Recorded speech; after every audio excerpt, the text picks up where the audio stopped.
షాద్ నగర్ వైపు ఉన్న మన స్వర్గసీమ వెంచర్లో ప్లాట్లు కొన్న వాళ్ళంతా సంతోషంగా ఉన్నారు. ఒక్కసారి విజిట్ చేయండి. నీకు ఆ మైండ్ థాటే ఉండదు ఫస్ట్ ఆఫ్ ఆల్. అది ఎవరు ఎదురుగా ఉన్నా కూడా నువ్వు కొట్లాడడం important, or you have to prove yourself. అది ఏదున్నా కూడా ఇప్పుడు అంతమంది ఉన్నా కూడా they are people who couldn't perform also. So obviously ఇప్పుడు ఎక్స్ట్రీమిటీ ఉంది నాకు అని అనుకుంటే దాన్ని ఏం చేయలేం. ఓకేనా, అంటే మైండ్ సెట్ ఉంటుంది కొంతమందికి, మనకున్నారు మనలో మనం గెలిపిస్తారు అనుకోవడం అది మిస్కన్సెప్షన్. ఇప్పుడు నేను ఫ్రాంక్గా చెప్తున్నా, 2 days నుంచి నేను నా వీడియోస్ చూస్తున్నాను, నేను ఎక్స్పెక్ట్ చేయలేదు public reacting to me like that. నా ముందు కూడా రియాక్ట్ అయ్యేటోళ్ళు, ఇది చాలా డిఫరెంట్ ఇది. సో ఇప్పుడు దీన్ని బేస్ చేసుకుని రాత్రి నాకు ఇన్ని ఫాలోవర్స్ పెరిగిపోతే 800 మంది అన్న గుర్తుపడుతున్నారు ఇప్పుడు బయట, ఇప్పుడే గుర్తుపెట్టారట బయట. సో అదే హ్యాపీ ఉందా? హ్యాపీగా ఉంది, భయంగానే ఉంది. ఎందుకు భయం? భయం లేదు, ఇక ప్రైవేట్ లైఫ్ ఎట్లుంటుంది అనేది తెలియదు కదా. ఎవ్రీథింగ్ రేపు టెక్నాలజీ ఇస్ టూ డిఫరెంట్. భయం కూడా ఉంటుంది ఎవరికన్నా కూడా. చిన్న మిస్టేక్ చేసిన అనే మిస్టేక్ అన్నా కానీ మనం ఎవరికన్నా చిన్న యాక్సిడెంట్ కానీ అట్లా చిన్న ఏమైనా అయినా కూడా ఇంపాక్ట్ అయిపోద్ది అది. నాకు డౌట్, పెళ్ళికి ముందే ప్రాబ్లం అయిందా పెళ్ళి తర్వాత? పెళ్ళికి ముందే అన్న, 21 yearsకి నాకు యాక్సిడెంట్ అయింది. 21 yearsకి యాక్సిడెంట్ అయింది. పెళ్ళికి ఇది అయ్యాక మేము వైఫ్ యాక్సెప్ట్ చేయడం అంట. అసలు తనే యాక్సెప్ట్ చేసింది. ఆమె డైరెక్ట్ నేను పెళ్లి చేసుకుంటా అనే పాయింట్లో ఉండే ఆమె. పెళ్లి అంటే తను ఓకే అన్న తర్వాత తన ఫ్రెండ్ వాళ్ళ ఫ్రెండ్. సో మ్యారేజ్ అయితే ఆ ఫ్రెండ్ వాళ్ళ ఫ్రెండ్ షాక్ అవుతాను, అసలు ఇది లవ్ అనుకుంటే అరేంజ్ అనుకుంటే నీ ఇష్టం, అది నీకే వదిలేస్తాను. సో ఫ్రెండ్ వాళ్ళ ఫ్రెండ్ తను చెప్పింది, ప్రసన్న ఇట్లున్నాడు, Prasanna is going through some bad days ఇట్లా అన్నప్పుడు నాకు పెళ్లి చేసుకుని ఇంట్రెస్టే లేదు. ఎందుకంటే ఆల్రెడీ లైఫ్ ఇంత తెగించినాక మనకి డ్రీమ్స్ వేరుంటాయి. సో మనకేమనిపిస్తుంది, అవసరం లేదు అని అనిపిస్తుంది. సో తను చెప్పినాక ఒకసారి చెప్పింది, వదిలేసింది. But later on some day she seriously told me 1 month తర్వాత, నేను మాట్లాడలేదు 1 month తర్వాత తను చెప్పింది, లేదు సీరియస్గా నేను అనుకుంటున్నాను, ఒకసారి ఇంటికి రా మాట్లాడదాం అన్నది. ఇంటికి వెళ్ళినాము. సరే ఇంట్లో మాట్లాడని పిల్లలు, నాకు కార్లోనే బయటికి వెళ్తున్నాను. నేను చెప్పాను, నువ్వు ఇప్పటికిప్పుడు మీ డాడీకి ఫోన్ చేసి నన్ను పెళ్లి చేసుకుంటా అని చెప్పు, ఈ రీజన్స్ చెప్పని చెప్పాను. తను చెప్పింది, అడిగేసింది. వాళ్ళ డాడీ కూడా అసలు తిని ముందేం చెప్పింది ఇంట్లో ఏం చెప్పింది తెలియదు. వాళ్ళ డాడీ ఓకేమా వెళ్ళి కలుద్దాం అన్నాడు. నేను షాక్ అయినా. నేను మా ఇంట్లో ఫోన్ చేసి ఇట్లా అమ్మాయి నన్ను పెళ్లి చేసుకుంటా అంటుంది అన్న. ఇక మా ఇంట్లో కూడా ఆలోచిద్దామన్నారు. వాళ్ళు ఎక్కడో ఫ్యూనర్లో ఉన్నారు. నేను వాళ్ళకి ఫోన్ చేసి ఆ హింట్ ఇస్తున్నా. సో ఆఫ్టర్ 2 days వాళ్ళు మా ఇంటికి రావడం జరిగింది. అండ్ విత్ ఇన్ 15 days నా ఎంగేజ్మెంట్ అయిపోయింది. అండ్ ఆఫ్టర్ ఈ లాక్డౌన్ రేపు అనగా ఈరోజు పెళ్లి కొడుకుని చేస్తే నెక్స్ట్ డే పెళ్లి. లాక్డౌన్ పెళ్లి ఒమిక్రాన్ టైం, సెకండ్ లాక్డౌన్ మొత్తం అంతా కామ్గా అంతే అంతగా అయిపోయింది. అంటే ఇప్పుడు పెళ్ళి ఇవన్నీ ఎంత ఆపుకున్నా అది టైం వస్తే మాత్రం ఆగదు. లవ్ అరేంజ్డ్ అంతే, లవ్ అరేంజ్.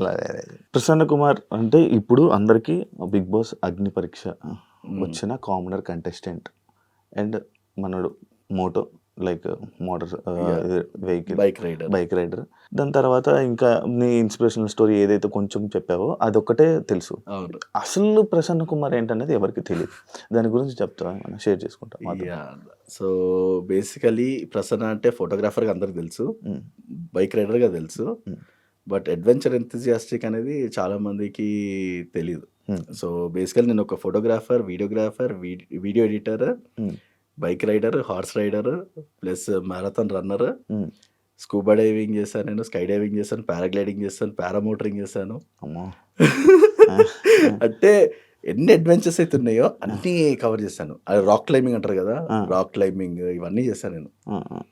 సో మళ్ళీ చాలా మంది అడుగుతుంటారు, అంటే ఎందుకు అంటే ఏం లేదన్నా, ఇప్పుడు నేనున్న సిచ్యువేషన్కి ఎందుకు చేయకూడదు అనేది ఒక పాయింట్. లేదు అంతేనా, డైవర్షన్ కోసమా? డైవర్షన్ ఏం లేదన్న.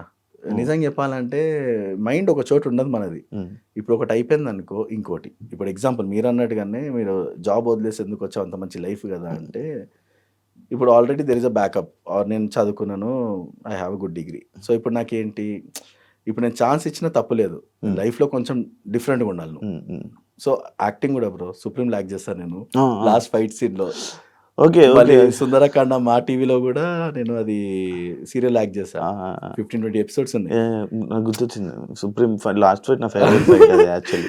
సో అట్లా అంటే ఆపర్చునిటీస్ వచ్చినప్పుడు వాడుకోవాలా. ఇప్పుడు మనం రోజు రోజుకి ఇప్పుడు ఇది చెప్పుకోవడానికి ఇన్ని ఉన్నాయంటే, you have to be an example for every one. ఇప్పుడు ఎవరన్నా కూడా డిప్రెస్డ్ ఉన్నా ఏమున్నా కూడా అరే వీని వీడియోలు చూస్తే జర రిలాక్స్ అయిపోవచ్చు, మనము లైఫ్లో ఒక హోప్ వస్తుంది అనిపిస్తుంది చూడు. అది ఇప్పుడు నేను అవన్నీ చేయడం ఆపేసిన అనుకో, నేను ఇలా ఉండలేనన్న. పొట్టేసుకొని జిమ్కి వెళ్తుంటా సారీ ఇప్పుడు కూడా ఇప్పుడు కూడా లెగ్ చేయు అన్నీ చేస్తా. లెగ్ 300 kgs కొడతా నేను ప్రెస్. ఎలా బ్రో అవ్వదు కదా. వెయిట్స్ 140 ఇది ఉంటుంది కదా స్టక్స్ 170 160 kgs కొడతా నేను. నేనే మోటివేట్ అవ్వాలి ఇది తగ్గించడానికి. ఎప్పటినైతే ఎవరు ప్రతి ఒక్కసారి జిమ్కి వెళ్ళరంటే నెక్స్ట్ మంత్ నుంచి వెళ్ళిపోతా అంటే వెళ్ళను. నేను జిమ్ లో ఉన్నా అంటే ఒక వైబ్రేషన్ ఉంటుంది ఆడ. వచ్చాడు ఆ వెయిట్లు కనిపించవు, అన్ని మన దగ్గర ఉంటాయి. నేను ఇప్పుడు ఇన్స్పిరేషన్ తీసుకోవాల్సిన జిమ్ బ్రో. ఇది తగ్గడానికి ఎప్పటి నుంచే వెళ్ళాలనుకుంటున్నాను. మనము ఎప్పుడైతే లుక్ పర్ఫెక్ట్ ఉంటుందో ఆటోమేటిక్ గా అమ్మాయిలు పడతారు. అదొక్కటి తప్ప వేరే అన్ని చేస్తాను. అంటే మీకు పెళ్లి అయిపోయింది కాబట్టి అట్లా కాదు, అమ్మాయిల జోలికి పోవడం మనకి సెట్ లేదు బ్రో. ఇప్పుడు మీ కంటెస్టెంట్లే ఉన్నారు, సెటప్ మనగానే వాళ్ళకి ఇప్పాడు మనోడు. ఇప్పుడు నన్ను ఇప్పమంటే నేనే ఇలా కానీ దాని ఇలా కానీ ఆలోచించి ఇప్పుతా. ఇప్పగా మనం కానీ ఎవరినో మనం ఇప్పాలి అంటే రెడీగా ఉండాలి. మరి రెడీగా ఉండాలి. ఇప్పడం కోసమైనా వెళ్ళాలి నేను. కానీ అప్పటికిప్పటికి శివ గారు బాగా లావయ్య. అదే ఇదే ఎక్కువ వాటర్ తాగేస్తాను బ్రో. బ్రో ఫైనల్గా చెప్పండి, నీ జర్నీ గురించి కానీ లేకపోతే నీ బిగ్ బాస్ దాని గురించి ఏం ఫీల్ అవుతున్నావు, ఏం మోటివేట్ చేసుకోవాలనుకుంటున్నావు? ఏం లేదు, everyday is a new opportunity.